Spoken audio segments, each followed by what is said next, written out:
ताप चढलाय, अमृतच आहे कथा. मग अमृत असल्यानंतरही गोड का लागत नाही, तर त्याचं कारण आहे पाप. आणि मग महाराज जर समजा आम्ही पाप केलं असेल तर पाप प्रायश्चित्य करण्यासाठी, पाप शलन करण्याच्या दृष्टीने कथा आहे का? एक दिवस पाप शलन झालं की तदनंतर त्या कथेमध्ये इतकी रुची वाढेल, इतकी रुची वाढेल की कथा जर नसली तर असं वाटेल की आजचा दिवस फुकट गेला. आणि ज्या दिवशी माणसाची परमार्थिक दृष्ट्या अतृप्त अवस्था वाढते, त्या दिवशी समजावं हा मानसिक स्वस्थ बनलेला आहे. कळतंय का तुम्हाला? मानसिक स्वस्थतेचं लक्षण आहे.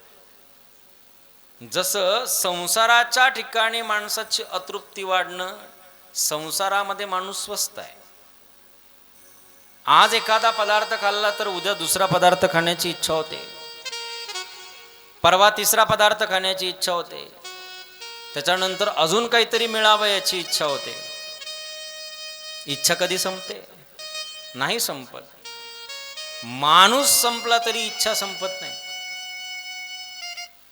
ज्या दिवशी माणसाचे डोळे बंद होतील ना, तिथून पुढे सुद्धा इच्छा शिल्लक राहते. आता बाकी बोलत नाही, आता विस्तार नाही करत, तुम्हाला कळालं मला काय म्हणायचं. म्हणजे माणसं गेल्यानंतर जरी इच्छा संपत नाही तर असल्यानंतर किती असते. मग 10व्याला त्याच्या वेगवेगळे संकल्प घ्यावे लागतात. काही काहींच्या त्या पिंड शिवत नाही म्हणून त्याला आवडतो तो पदार्थ तिथं ठेवावा लागतो. माहिती आहे ना तुम्हाला का? काय कारण? इच्छा संपत नाहीत माणसाच्या. गेल्यानंतर जर इच्छा संपत नाहीत, जिवंत अवस्थेमध्ये इच्छा संपत नाही. ही अतृप्त अवस्था जी संसाराच्या ठिकाणी आहे, ज्या दिवशी ही अतृप्त अवस्था परमार्थाच्या ठिकाणी होईल, त्या दिवशी समजावा आपलं मन स्वस्थ आहे. अजून परमार्थ किती करू, परमार्थ थांबला नाही पाहिजे. कथेचं श्रवण थांबलं नाही पाहिजे. परमार्थाची धारा अखंडित चालली पाहिजे. याच्यासाठी सगळ्यात मोठं साधन जर कुठलं असेल तर ती श्रवण भक्ती आहे. जसं झाडाला पाणी जर नाही दिलं तर झाड वाळणार नाही, त्याची वाढ खुंटते. काही कालानंतर ते वाळून जाईल. जर पाऊस नाही पडला, पाणी नाही दिलं त्याला, तर ते वाळून जातं.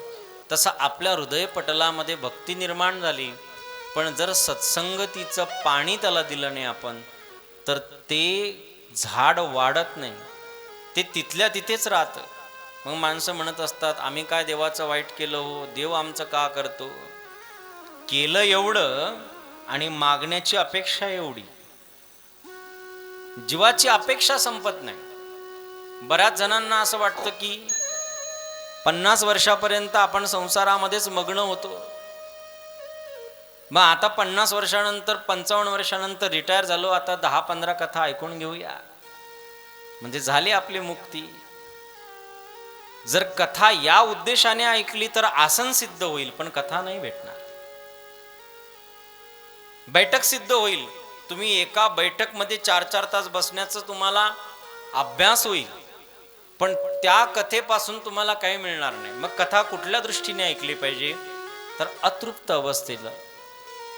ज्या भगवंताची कथा ऐकली तो कधी मिळेल, त्या भगवंताची प्राप्ती मला कधी होईल, ही अतृप्त अवस्था जीवनामध्ये मानसिक स्वस्थतेचं लक्षण आहे. आणि एक गोष्ट लक्षात ठेवा, बाकीच्या सगळ्या गोष्टी स्वच्छ करण्यासाठी अनेक प्रकारचे प्रोडक्ट आहेत. बाजारात गेले, केस धुण्यासाठी वेगळा, चेहरा धुवायला वेगळा, दात घसायला वेगळी पेस्ट, आंघोळीला वेगळा साबण,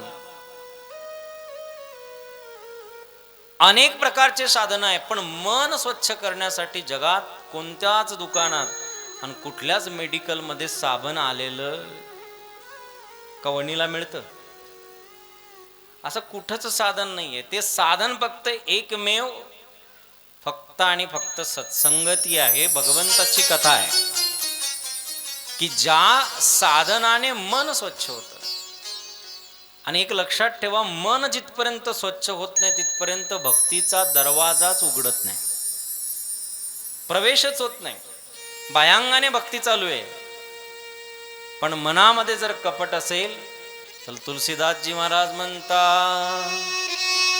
निर्मल जन मन सो मोही पावा, निर्मल मन जन सो मोही पावा, निर्मल मन जन सो मोही पावा, निर्मल मन जन सो मोही पावा, मोहे कपट छल छिद्र न भावा, मोये कपट छल छिद्र न भावा, मोहे कपट छल छिद्र न भावा, मोये कपट छल छिद्र न भावा, राम सिया राम जय जय राम, राम सिया राम जय जय राम, सिया राम जय जय राम, राम सिया राम जय जय राम। निर्मल जन मन सो मोही पावा, मोहे कपट छल छिद्र न भावा। निर्मल मनाचा व्यक्ती भगवंताला आवडतो. छल करणारा, कपट करणारा भगवंताला कधी आवडत नाही. देवाला आवडण्यासाठी मनुष्य बायांगाने किती सुंदर आहे याला काहीच महत्व नाही आहे, तो अंतरंगाने किती सुंदर आहे याला फार महत्व आहे. अंतरंग सुधारण्यासाठी जर काय करावं लागत असेल तर ती कथा ऐकावी लागते. भगवान कृष्णाची कथा का ऐकायची, गोपिकांचं चरित्र का ऐकायचं? कारण गोपिका ह्या अंतरंगाने सुंदर होत्या. भगवंताने त्यांचा स्वीकार का केला? ज्यांचं मन सातत्याने एकच ध्यास करत होतं. मन वेडे रमतची नाई ओ, मज कृष्ण भेटवा बाई, मज कृष्ण भेटवा बाई. त्यांचं मन भगवंताशिवाय इतरत्र कुठेही लागत नव्हतं. आपलं मन भगवंताच्या व्यतिरिक्त दुसरीकडे लागत असेल तर समजावा आपण अजूनही देवाचं नाही. शरीराने काय कार्य करतो याच्यापेक्षा मनाने काय कार्य करतो जीव, याच्यावर परमार्थाची गती अवलंबून आहे. आणि म्हणून ती सुधरवण्यासाठी जर जगातलं सगळ्यात मोठं साधन कोणतं असेल तर ते सत्संग आहे. बाकीचं शरीर कथेत आलं नाही आलं तरी चालतंय, पण मनीरामजी सगळ्यात पहिले यायला पाहिजे. मनीरामजी और इधर उधर भाग जाए तो ये पिंजरा क्या काम का है, कुछ काम का नहीं. मनीरामजी बहुत महत्वपूर्ण है.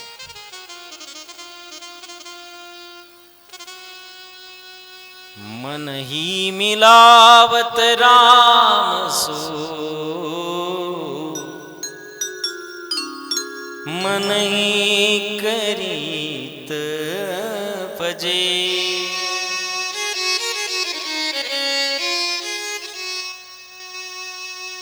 मन के हारे हार है, मन के जीते जी, मन ही मिलावत राम सो, हो मन ही करीत भजी. भगवंताला भेटवणारं सुद्धा मन आहे आणि भगवंतापासून लांब नेणारं सुद्धा मन आहे. म्हणून मणिरामजींची कृपा होण्याच्या दृष्टीने जर कथा श्रवण केली तर एक दिवस हे मन स्थिर झाल्याशिवाय राहणार नाही. कठीण गोष्ट सुद्धा साध्य करता येतं. शास्त्रामध्ये याचे असंख्य पुरावे आहेत. कोरडं लाकूड घेतलं आणि कोरडं लाकूड घेतल्यानंतर जर दगडावर खड्डा खोदायचा म्हणून आपण आपटत बसलो, किती दिवसानंतर खड्डा होईल? तुमच्याकडे कसं आहे? दगड तुटेल का लाकूड तुटेल? हा, लाकूड तुटेल. पण याच्या उलट सांगतो तुम्हाला, अगदी छोटंसं झाड आहे, त्याचं लाकूड ओलं नाही, म्हणजे कोरडं नाही आहे, त्याची मुळी अगदी ओली आहे, तरी सुद्धा ते कठीण खडकाचं अंग भेदन करून पलीकडे निघून जाते. जर ते झाड त्रास जर नसता दिला ना झाडांनी, तर प्रत्येकाने आपल्या घराच्या समोर एक एक वडाचं झाड लावलं असतं, पिंपळाचं झाड लावलं असतं. पण त्यांना माहिती आहे, इथे जर पिंपळाचं झाड लावलं तर हे आपल्या पायालाच का, जे कोरड्या लाकडाने होत नाही ते ओल्याने का होतं? काय कारण आहे? ते कोरडं लाकूड ज्या दगडावर आपटतो त्याला ही बुद्धी कमी म्हणावी, कारण तो जोरात ठोकतो, जोरात चालत नाही. कठीण वस्तूला कापण्यासाठी घनाचे तुम्ही लोखंडावर किती घाव घाला तरी लोखंड तुटत नाही. पण एवढी जर ती ब्लेड घेतलं, ते कापण्याचं स्टील, आणि त्याला घासत जर राहिले तर त्याचे 2 तुकडे होतात. काय कारण आहे? अभ्यास. प्रमाण सांगू तुम्हाला, प्रमाण तर आपल्याकडे तयारच असतं. ओले मूळ भेदी खडकाचे अंग, अभ्यासासी सांग कार्यसिद्धी. कोरडा दगड, त्या कोरडं लाकूड त्या दगडाला तोडू शकत नाही, पण ओलं